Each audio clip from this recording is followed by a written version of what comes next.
Good morning, how we doing today? This is James Sweeney, aka SplitSuit. Welcome back to another video. And today we're going to run through part 9 of 10 of the Preflop strategy and range quiz. We're almost there, we're almost at the very end. And today we're going to be looking at a very simple situation where an aggro fish opens from early position. So if you've already taken the quiz, great. If not, pause here, I'll leave a link in the description box. Take it, and I'll meet you back here. And without further ado, let's look at the spot. Alright, so today's situation is this. Playing live 2-5, an aggressive fish open raises to $20 from under the gun +1. What range in percentage form do you think they make this play with? Also keep in mind the aggro fish did not start the hand with 100 big blinds, in case that factors in for you. So if we graph all the responses we got from over 2,000 players, from a 0% range of hands up to a 100% range of hands, we see a median response of a 25% opening range here and an average response of 28.3% of hands being opened in this exact situation. Now, one of the things that I'm looking for when I'm looking at data like this is I'm looking to see if there's a lot of confidence or a lot of bunching and agreement in the answers. So a lot of answers within a very, very tight range. And we notice here there's not really a ton of that, right? A lot of the answers are somewhere between 20 and 50%, but there's not like a ton of confidence in any specific answer. If we were to look at some of the other responses for questions throughout this series, let's look at a situation where a nit open raised from under the gun, right? So same situation, someone open raising from early position. Notice that when we look at part 8 from this series, there's a lot of very, very tight bunching and agreement down here. If we look at question 1 from this series, look at a tag open raising from early position, again, a lot of confidence and a lot of agreement in this range. We look back at the aggro fish open raising from early position, not a ton of agreement.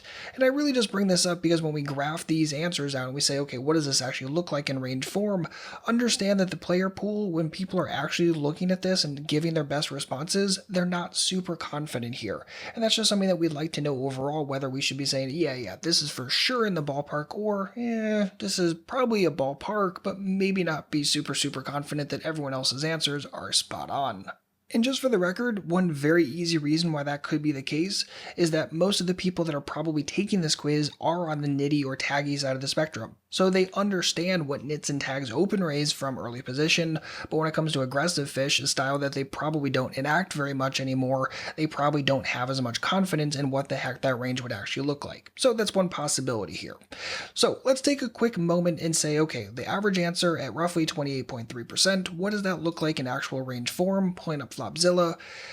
Let's start with a 30% range of hands, let's scrimp out the absolute bottom of it, and let's see where we get, and we're right down here at 28.2. So I'd say this is probably roughly the average answer that you guys are giving in this situation. We notice that this is a little bit less than 1/3, somewhere between 1/4 and 1/3 of the time that they're dealt it, a hand in early position, they're going to be open raising it. And I'd say this is probably in the ballpark. Personally, if I'm going to assign my own range here, it's probably going to be just a little bit tighter, probably something to 25%. And I think we're looking at, again, all pairs, all double broadways. We're looking at the suited connectors, suited double gappers, and some of like the king 9 suited, queen 9 suited kind of stuff.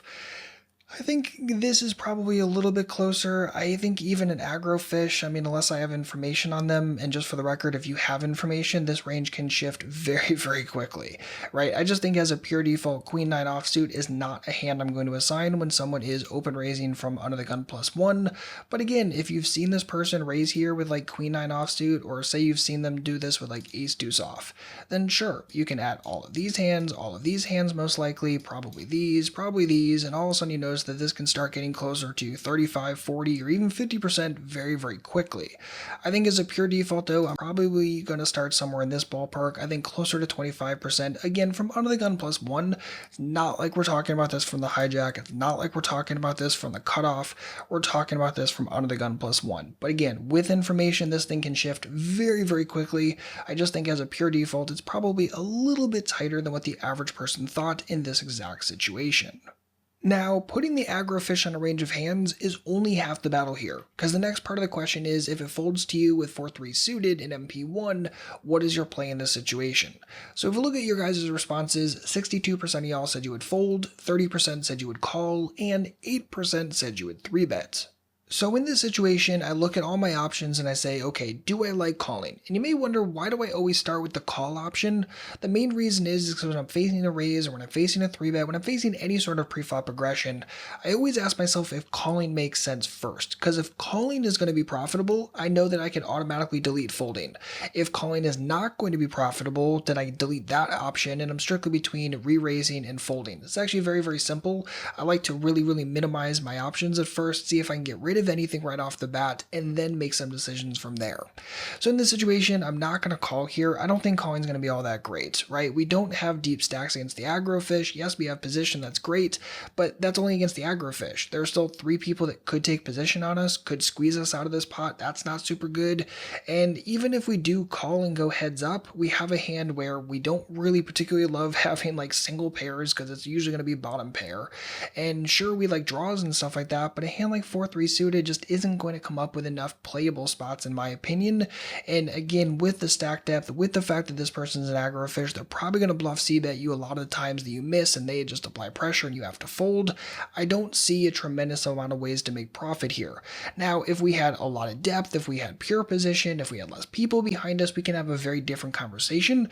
But in this exact scenario, I think calling is out of the question, so it's really between folding and 3-betting. Personally, I'm going to go ahead and agree with the majority here and just fold.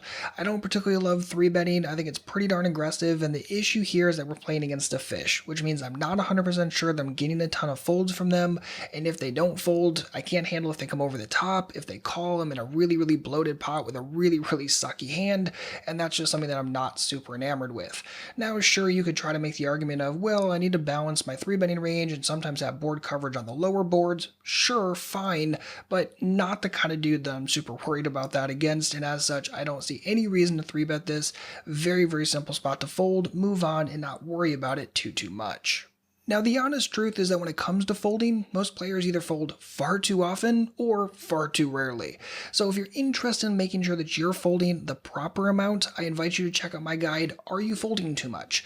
This guide walks you through the least sexy aspect of poker, which is folding, and hammers out the pros and cons of folding along with easy to implement plays that can help boost your win rate. Trust me, if you get folding hammered down and understand when you should and should not continue, it's going to help you a ton at the end of the day, and this guide is a very quick read. And with that said, that's going to wrap it up for this video. Hopefully you enjoyed. If you have any comments or questions, please don't hesitate to let me know. Just leave a comment on this video. And same as always, if you wouldn't mind liking and subscribing, that would mean the world to me. And make sure that if you subscribe, you hit that little bell icon so you get notifications whenever a new video is released. Again, if you need anything at all, just let me know. Otherwise, as always, good luck out there and happy grinding.